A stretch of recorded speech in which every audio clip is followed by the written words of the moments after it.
राधा वल्लभ श्री हरिबन, राधा वल्लभ श्री हरिबन। समझो श्री हरिबंश शिवानी, रसद मनोहर सब जग जानी। कोमल मधुर ललित पद श्रेणी, रसिकन को जो परम सुख देनी। श्री हरिवंश नाम उचारा, नित्य बिहारी रस कहो अपारा। श्री वृंदावन भूमि बखानो, श्री हरिवंश कहे ते जानो। श्री हरिवंश गिरा रस सुधी, कछु नहीं कहो आपनी बुद्धि। श्री हरिवंश कृपा मति पाओ, तब रसिकनि को गाई सुनाओ। श्री हरिवंश जो श्री मुख भाखी, शोभन भूमि चित में राखी। हो लघुमति नहीं लहो परमाना, जानत श्री हरिवंश सुजाना। नौ पल्लव फल फूल अनंता, सदा रहत शरद बसंता। श्री वृंदावन सुंदरताई, श्री हरिवंश नित्य प्रति गाई। श्री वृंदावन नौ नौ कुंजी, श्री हरिवंश पर में रस पुंज। श्री हरिवंश करत नित्य केली, छिन छिन प्रति नौ नौ रस झेली। कबहुक निर्मित तरल हिंडोला, झूलते फूलते करत कलोला। कबहुक नौदल सेज रचावहीं, श्री हरिवंश सुरत रति गावहीं। संसार में सबसे बढ़कर और सबसे उत्तम प्राप्त करने योग्य वस्तु है परमानंद एवं परम प्रेम में परमात्मा के स्वरूप की प्राप्ति, किंतु वह होती है संपूर्ण संसार में अत्यंत वैराग्य होकर।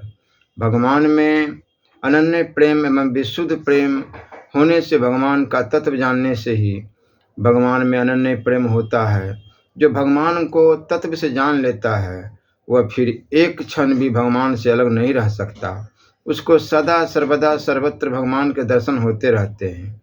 गीता में भी भगवान ने कहा है, यो मां पश्यन्ति सर्वत्र सर्वच मैं पश्यति, तस्याहं न प्रशंस्यामि स च मैं न प्रशंसति। जो पुरुष संपूर्ण भूतों में सबके आत्म रूप मुझ वासुदेव को ही व्यापक देखता है और संपूर्ण भूतों को मुझ वासुदेव के अंतर्गत देखता है, उसके लिए मैं कभी अदृश्य नहीं होता हूँ, तथा वह मेरे लिए अदृश्य नहीं होता है, क्योंकि वह मेरे में एक ही भाव से स्थित है। यही परमात्मा का रहस्य, इसी को गीता में भगवान ने बृहत्तम बतलाया है।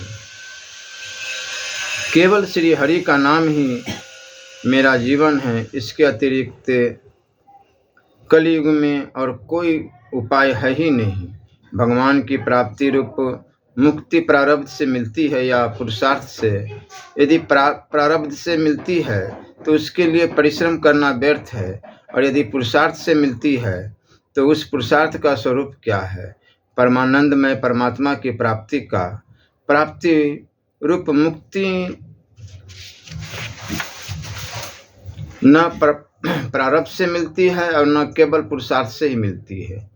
महापुरुषों की दया से जिस पर भगवान की दया होती है, उसी पर महापुरुषों की दया होती है। जाओ पर कृपा राम कर होई, ताऊ पर कृपा करे सब कोई। इसलिए भगवान की प्राप्ति भगवान की ही दया से होती है। जो पुरुष ईश्वर की प्राप्ति को प्रारब्ध से होना मानता है वह अकर्मण्य एवं आलसी है।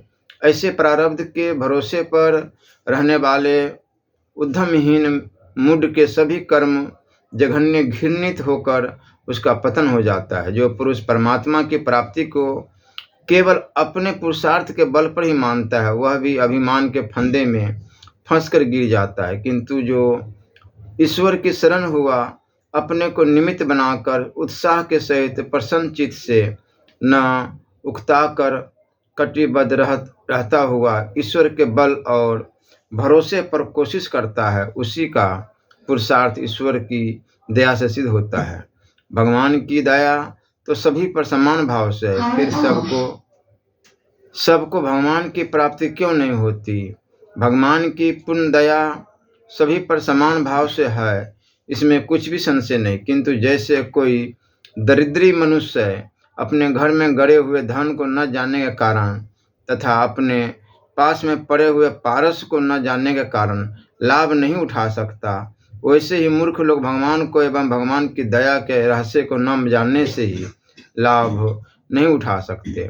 भगवान की दया के रहस्य को समझने से शोक भय अत्यंत अभाव होकर सदा के लिए परम शांति एवं परमानंद की प्राप्ति हो जाती है। जैसे कोई भयातुर मनुष्य राजा की दया का सहारा ले पाकर निर्भय और सुखी हो जाता है।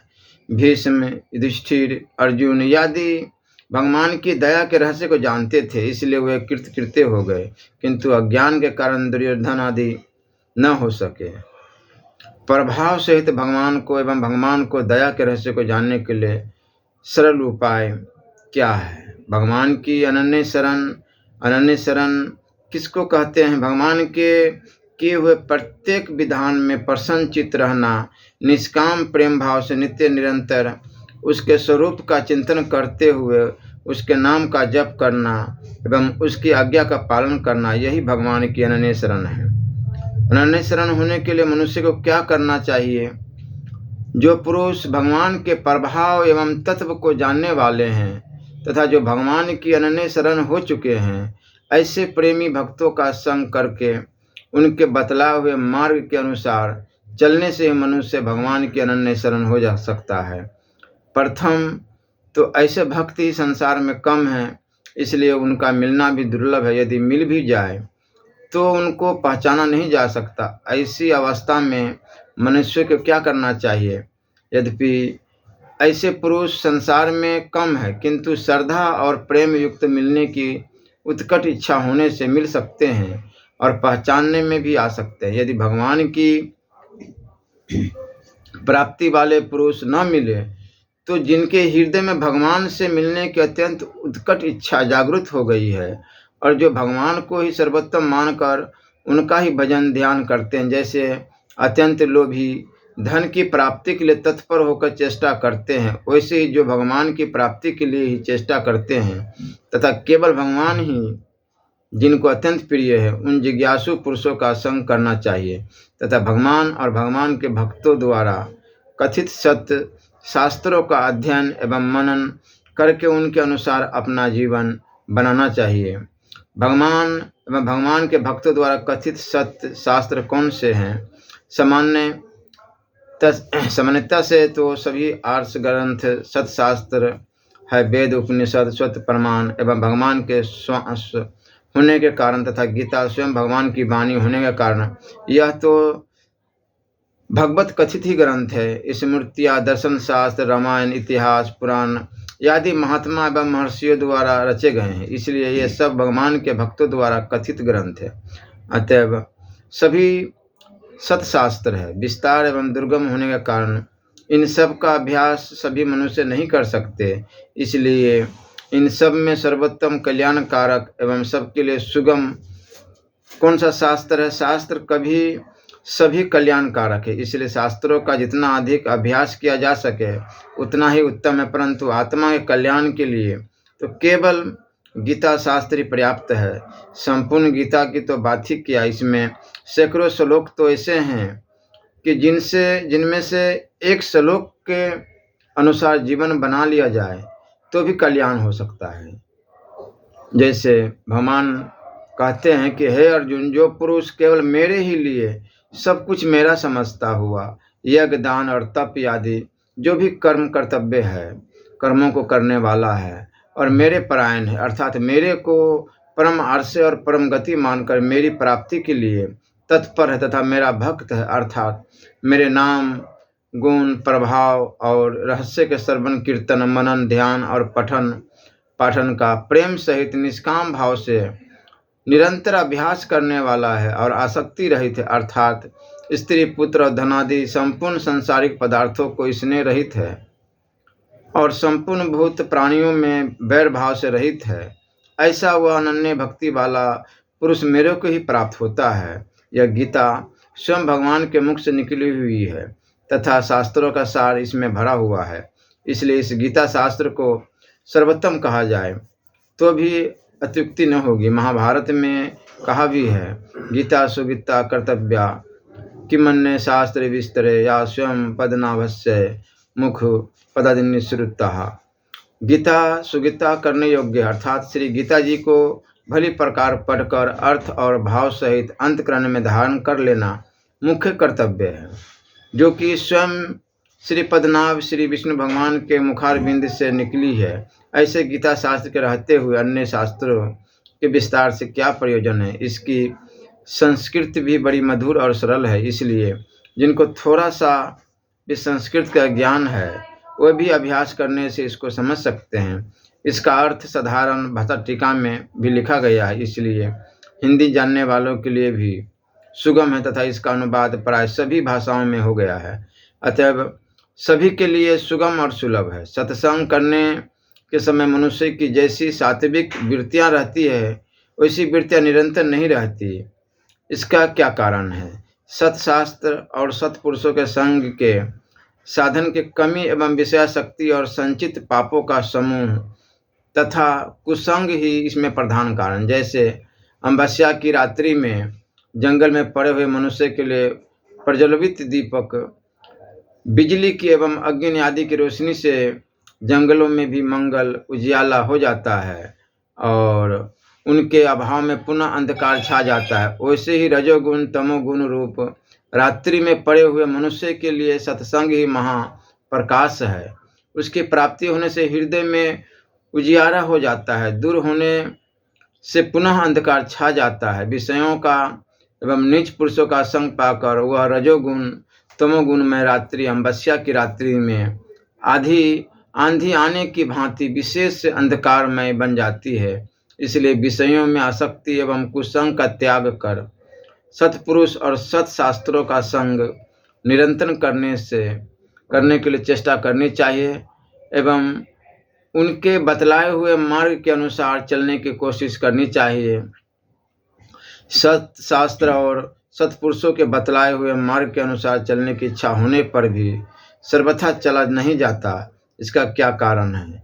विषयों में आसक्ति एवं श्रद्धा प्रेम की कमी ही प्रधान कारण है, क्योंकि शारीरिक आराम की बुरी आदत पड़ी हुई है। इसलिए भोग, आलस्य और प्रमाद से उत्पन्न संसारिक सुख प्रत्यक्ष दिखता है, परिणाम चाहे उसका कैसा भी बुरा क्यों न हो, किंतु मूर्खतावश में होकर मनुष्य उसका सेवन कर लेता है। जैसे वैद्य के बतलाए हुए पथ्य को हितकर समझता हुआ भी मूर्ख रोगी आसक्ति बस कुपथ्य कर लेता है। शास्त्र और महापुरुषों के बतलाए हुए मार्ग के अनुसार चलने में प्रथम परिश्रम सा मालूम होता है, यद्यपि परिणाम इसका बहुत ही उत्तम है, किंतु पूरा विश्वास न होने का कारण उसमें श्रद्धा और प्रेम की कमी आ जाती ही है। इसलिए इच्छा होने पर भी उनके अनुसार नहीं चला जाता। विषयों में आसक्ति का नाश होकर भगवान में अतिशय श्रद्धा और अनन्य प्रेम होने के लिए साधकों को क्या करना चाहिए? भगवान के गुण और प्रभाव का तत्व जानने से भगवान में अतिशय श्रद्धा होती है तथा अतिशय श्रद्धा अनन्य प्रेम होने से संसार के विषयों भोगों में आसक्ति का अत्यंत अभाव हो जाता है। अतएव भगवान के गुण और प्रभाव का तत्व जानने के लिए भगवान के प्रेम प्रभाव रहस्य की अमृतमय कथाओं का उनके प्रेमी भक्तों द्वारा एवं शास्त्र द्वारा श्रवण करना चाहिए। हर समय नाम जप, भजन कीर्तन, सत्संग अवश्य ही करना चाहिए। प्रसन्नता पूर्वक भगवान का काम समझकर भगवान को याद रखते हुए किसी से भी राग द्वेष न करके अपना कर्तव्य का पालन किस प्रकार किया जा सकता है। सब कुछ परमेश्वर का ही है। परमेश्वर खेल रहे हैं, परमेश्वर बाजीगर है। मैं उनका झुमरा जमुरा हूँ, यूँ समझकर सब कुछ ईश्वर की लीला समझते हुए परमेश्वर के आज्ञानुसार आसक्ति और फल की इच्छा छोड़कर परमेश्वर की सेवा के लिए उन्हीं की प्रेरणा तथा शक्ति से प्रेरित होकर कार्य करता रहे। यह समझकर बार बार गदगद होता रहे कि आह, मुझ पर परमेश्वर की कितनी अपार दया है कि मुझ जैसे तुझ को साथ लेकर भगवान अपनी लीला कर रहे हैं। भगवान के प्रेम, दया, प्रभाव, स्वरूप और रहस्य पर बारंबार विचार करता हुआ मुग्ध होता रहे। प्रेम भगवान के समान कोई प्रेमी नहीं है।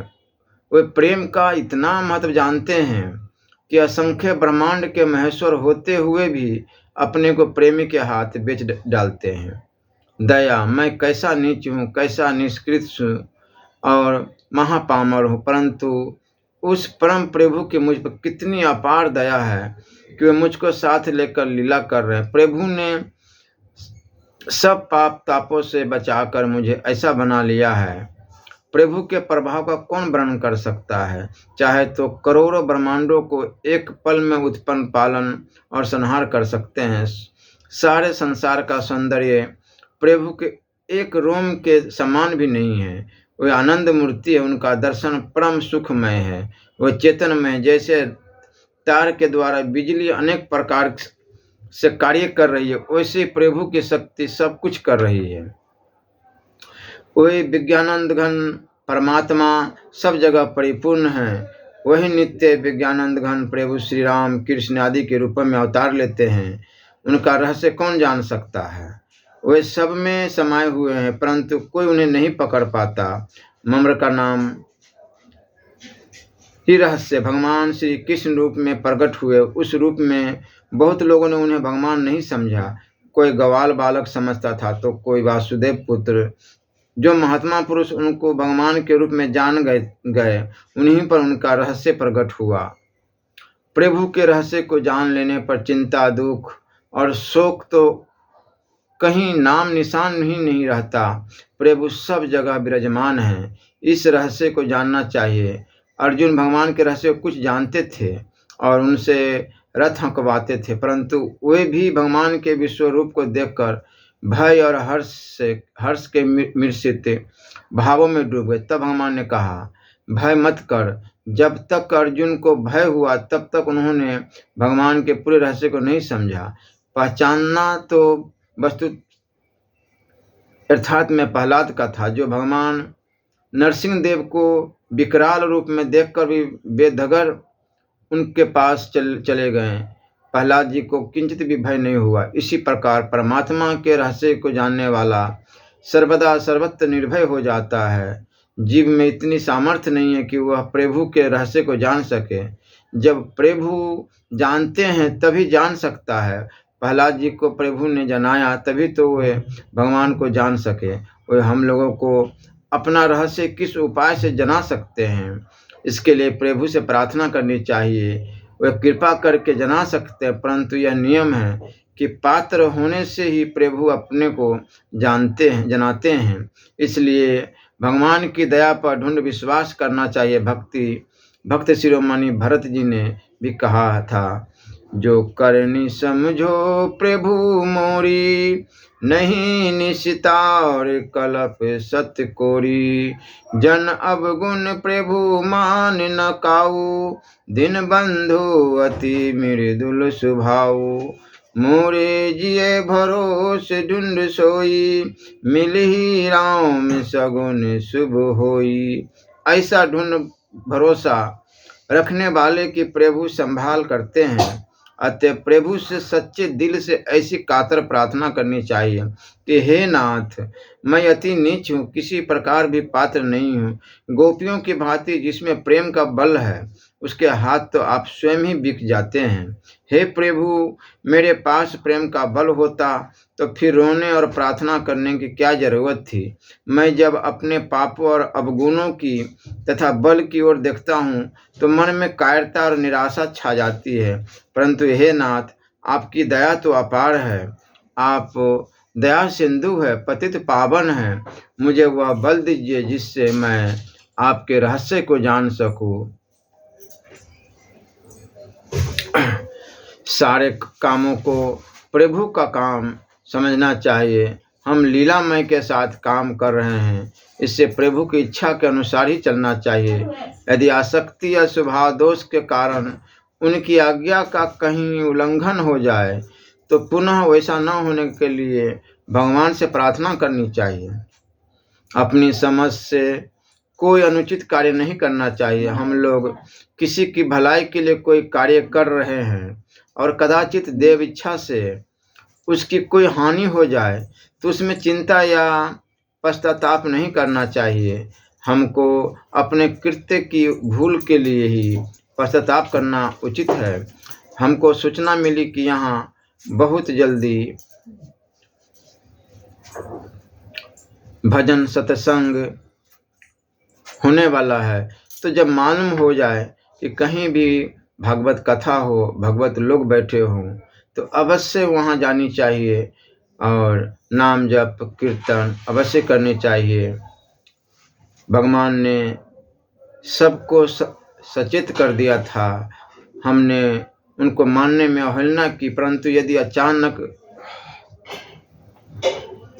किसी प्रकार की अवहेलना हो जाती है, किसी तरह के बात विवाद हो जाती है, फिर भी कीर्तन सत्संग से नहीं उठनी चाहिए। ईश्वर, माया, जीव, सृष्टि, कर्म, मोक्ष और परलोक आदि के विषय में कतिपय मित्रों के प्रश्न है, परंतु बड़े गहन और सात्विक है। इन प्रश्नों का वास्तविक उत्तर तो परमेश्वर ही जानते हैं तथा वे महान पुरुष भी जानते हैं जो क्षत्रिय और ब्रह्मनिष्ठ है। मुझ जैसे व्यक्ति के लिए तो इन प्रश्नों का उत्तर देना महान ही कठिन है, तथापि मित्रों का अनुरोध करने पर ही अपनी साधारण बुद्धि के अनुसार मैं अपने भावों को प्रकट करता हूँ। ईश्वर है या नहीं? ईश्वर निश्चय ही है। ईश्वर के होने में क्या प्रमाण है? ईश्वर स्वतः प्रमाण है, इसके लिए अनन्य प्रमाणों की आवश्यकता ही नहीं। संपूर्ण प्रमाणों की सिद्धि भी उसी की सत्ता स्फूर्ति से होती है। इसलिए हर जगह हर काल में केवल नाम जप अवश्य करनी चाहिए। राधा राधा राधा राधा। श्री राधा वल्लभ लाल की जय।